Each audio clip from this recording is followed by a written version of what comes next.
Today we're going to be wrapping up the custom exhaust that we're building for this '89 Comanche. We're going to put a hole in the bedside, and then finally we're going to start this thing up so you can hear what it sounds like to have a 4-liter straight six with a header, 2¼ inch exhaust, and a Magnaflow muffler. My name's LT, and on this channel we build all kinds of cool trucks, and I mostly focus on the fabrication and engine swaps and fun stuff like that. So if that sounds cool to you, help me out and hit that subscribe button. So if you're new to the channel, or if this is the first time watching this particular project, here's a quick rundown. '89 Comanche custom rock crawler, and on the first installment, we put a header on the side of the 4-liter straight six. Then we built a custom mid pipe that snakes from the header on the driver's side underneath the transmission and over to the passenger side. And we gained so much ground clearance with this system than kind of compared to how we had with the old junk system.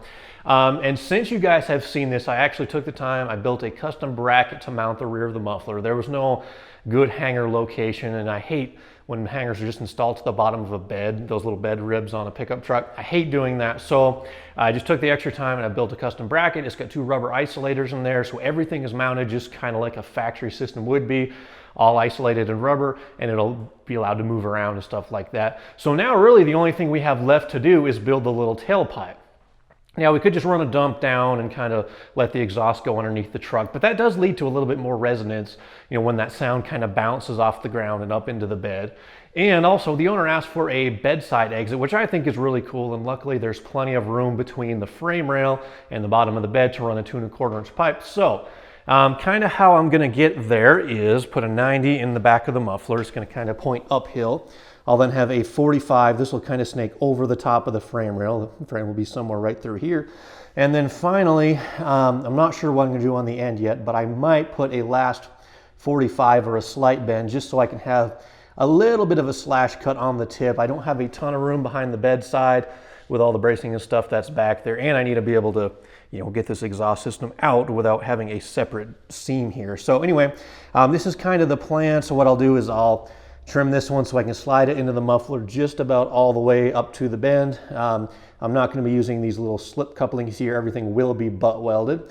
And then once I get that kind of mocked up real quick, I'll take some measurements, punch a hole in the bedside, and then we can finish up the tailpipe.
Nope, no going back now.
I think other than actually hearing the exhaust sound for the very first time, my favorite part of the build is when the last weld is done and we're ready to put the system in the truck for good, because these suckers, they take a lot of time. I think all in, I've got just a little bit over a solid week from start to finish on this job. That's including the header, fabricating the front pipe, making the mounts and the brackets to hold the muffler in place, and then finally the tailpipe that goes up and over the frame rail, putting the hole in the bedside, and making the nice little teardrop exit. All that stuff takes time and it adds up, but when it's done, it's a really cool custom one-off system and it fits exactly the way it's supposed to. Nothing's gonna hit, nothing's gonna rub.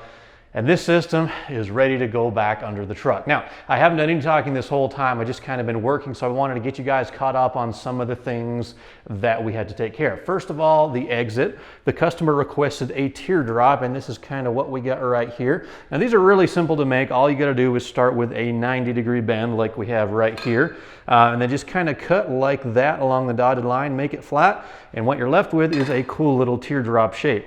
Now, when I did put the hole in the bedside, I had to kind of oval it out. I originally just put a 2 3/4 inch hole in there with a hole saw. But obviously because of the way this kind of fits, I wanted to have a really, really tight clearance to the bedside. We had to oval it out. I'll show you over here. It did take me a couple of tries to get it exactly where I wanted it. But this is what we're left with. If you can kind of see the shape, yep, right there, nice little oval. And then finally, one more thing I added, which there's a light in the way. I've got an exhaust hanger right there near the end that's actually attached directly to the rock slider. And that is just going to kind of hold the tip in place because there's a lot of movement, but that last little isolator will prevent it from rubbing around and kind of banging into the bedside, which would be a really annoying noise. So anyway, that's how I took care of that. When you're positioning stuff, sometimes I use these little, this is actually an old silicone turbo coupler, so I just cut it into pieces and you can kind of like stack them around there, and that makes a nice little spacer block to kind of center the pipe in the hole while you're tack welding it.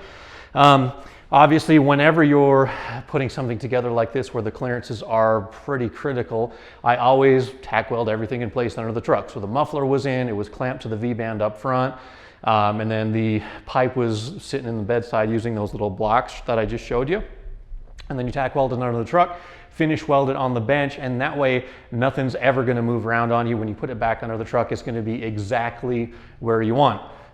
This system has 2 V-bands on it, one right here in the middle, right after the trans cross member, and then one right off the header right there. That way you can remove either the front half or the back half independently. There are 2 hangers on the front of the muffler, or the back of the muffler there. This is the extra hanger that I talked about. It just kind of holds the end exactly where it needs to be. And then on the mid pipe right here, right in front of this V-band, there is a 4th hanger. So everything is going to be rigidly mounted. There's no chance this thing is ever going to go anywhere it's not supposed to. Now, I also tried to keep the muffler up as high as I possibly could. We're about 1.5 inches, 2 inches above the frame rail.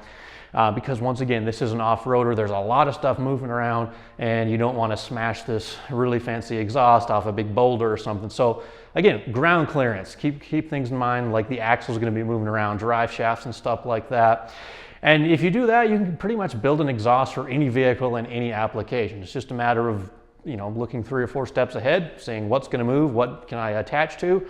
I think I'm just kind of rambling at this point. So now all I've got to do is get the exhaust back underneath the truck, just plug in those couple hangers, put the V-band on, and then the moment we've all been waiting for, let's start this thing up and hear what it's going to sound like. Once again, this is a 4-liter straight 6. It has a, I don't know, maybe call it a tri-wide header, 2 1/4 inch exhaust, Magnaflow muffler, and then bedside exit. So stay tuned.